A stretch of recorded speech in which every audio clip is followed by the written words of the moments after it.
யார் உன்னை அறியகிற்பாரே.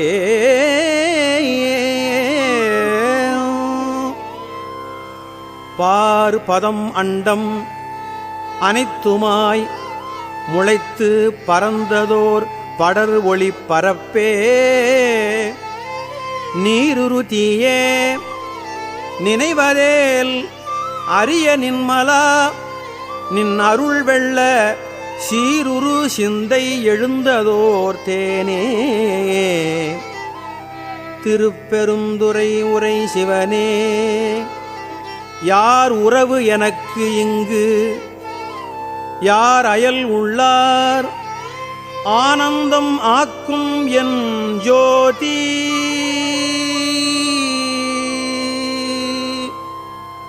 ஜோதியாய் தோன்றும் உருவமே அரு